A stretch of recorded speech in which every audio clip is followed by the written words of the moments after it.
आप सभी को एक बार फिर से मैं प्रभु यीशु मसीह के नाम में आपका स्वागत करता हूं। आपको प्रभु में सलाम कहता हूं, प्रभु में आपका इस्तकबाल करता हूं।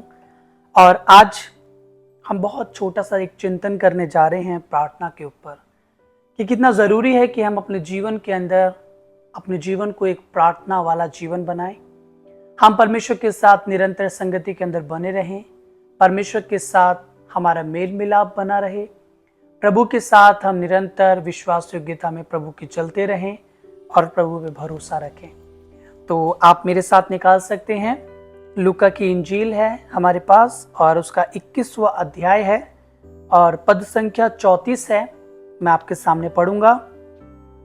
इसलिए सावधान रहो, ऐसा ना हो कि तुम्हारा मन खुमार और मतवालेपन और इस जीवन की चिंताओं से सुस्त हो जाएं और वो दिन तुम पर फंदे के समान अचानक आ पड़े, क्योंकि वो सारी पृथ्वी के सब रहने वालों पर इसी प्रकार आ पड़ेगा।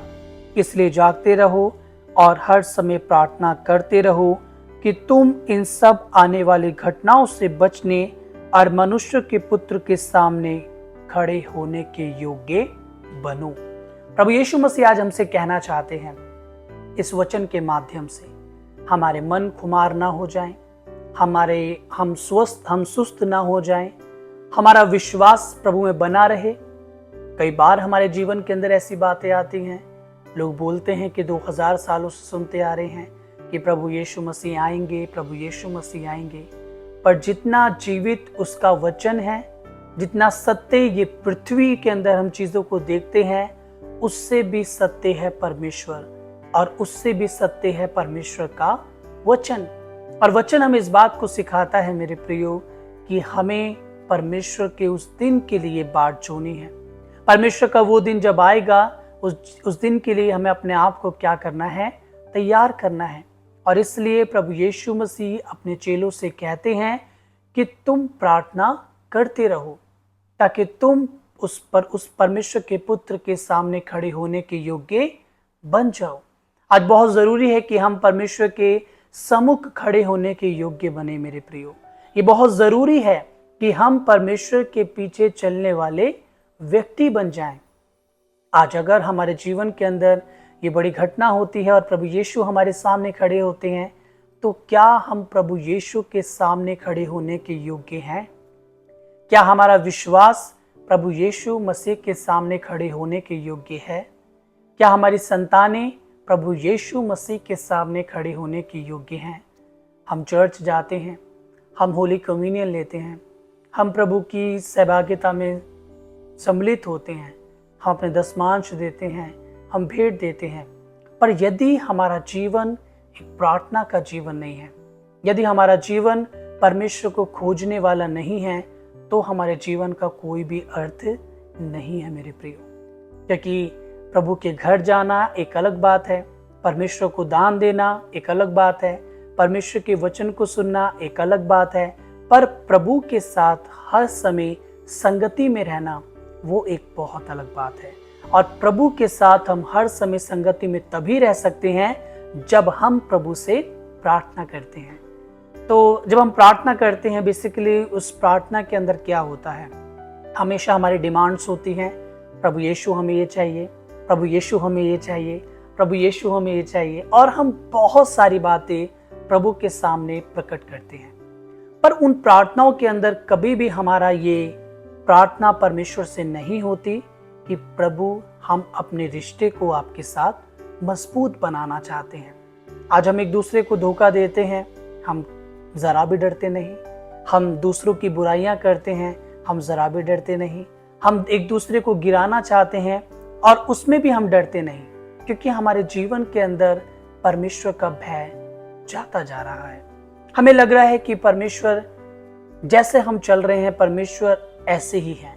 पर प्रभु का वचन परमेश्वर के बारे में कहता है, हम इस योग्य हैं कि हम परमेश्वर के पुत्र के सामने खड़े हो सके। अगर नहीं है तो हमें पवित्र आत्मा से प्रार्थना करनी है कि पवित्र आत्मा प्रभु, आप हमें इस योग्य बनाएं कि हम प्रभु यीशु मसीह के सामने खड़े हो सके। प्रभु यीशु मसीह के सामने खड़े होने के हम योग्य बन जाएं। आज बहुत सारी बुराइयां मसीह जीवन के अंदर पाई जाती हैं। जब हम अर्ली चर्च को देखते हैं, जब हम प्रथम कलीसिया को देखते हैं, वो बहुत भिन्न थी, बहुत अलग थी। आज हर जगह हम देखते हैं कलीसियाओं के अंदर फूट है, झगड़े हैं, लड़ाइयां हैं, नाना प्रकार की दुष्ट की बातें हैं। और ऐसी कलीसिया कभी भी परमेश्वर और परमेश्वर के दास नहीं चाहते थे। परमेश्वर चाहते थे कि प्रभु की कलीसिया एक ऐसी तेजस्वी कलीसिया बने जो पूरी दुनिया के सामने परमेश्वर की गवाही दे सके। पर आज हम कितना प्रार्थना करते हैं, हम कितना परमेश्वर के साथ संगति में रहते हैं, हम कितना समय परमेश्वर को देते हैं। क्या केवल हमने सोचा है कि हम दान देंगे परमेश्वर खुश हो जाएंगे, हमें आशीषें मिलेंगी, हमारा घर भर जाएगा, सब कुछ हो जाएगा? क्या यही हमारे जीवन के लिए बहुत है? या हम ये चाहते हैं कि हर समय हम उस पवित्र संगति में, उस पवित्र परमेश्वर के साथ बने रहें, जिसका वचन हमें ये सिखाता है कि तुम प्रार्थना करते रहो। प्रभु यीशु मसीह ने भी अंतिम बार जब अपने चेलों के साथ में प्रार्थना करी तो उनको जब सोते हुए पाया तो प्रभु यीशु मसीह ने भी उनसे यही कहा, जागते रहो, प्रार्थना करते रहो कि तुम परीक्षा में ना पड़ो। कई बार जब हम जागते नहीं हैं, कई बार जब हम किसी विषय के बारे में गंभीर नहीं होते और हम सो जाते हैं, तो अचानक से दुष्ट हमारे ऊपर हमला करता है और वो क्षण हम हार जाते हैं मेरे प्रियो, क्योंकि हम प्रभु के लिए जागरूक नहीं थे, क्योंकि हम प्रभु के लिए चेतने नहीं थे, क्योंकि हम प्रभु में अपने जीवन को एक जागृति भरा जीवन नहीं जी रहे थे। हम तो केवल सो रहे थे, हम तो केवल सोच रहे थे, केवल हम सोच रहे थे कि चर्च जाना ही काफ़ी है, प्रभु को दान देना ही काफ़ी है, प्रभु के साथ कुछ समय बैठना ही काफ़ी है। पर प्रभु का वचन कहता है, हमें सिखाता है, हमें इस लायक बनना है, ऐसे बनना है कि हम परमेश्वर के पुत्र अर्थात प्रभु यीशु मसीह के सामने खड़े होने के योग्य बन जाएं। और जब ऐसा होगा तो हमारा जीवन एक अलग जीवन होगा मेरे प्रियो, और हम प्रभु के साथ संगति को करने पाएंगे, हम परमेश्वर के साथ आगे बढ़ने पाएंगे।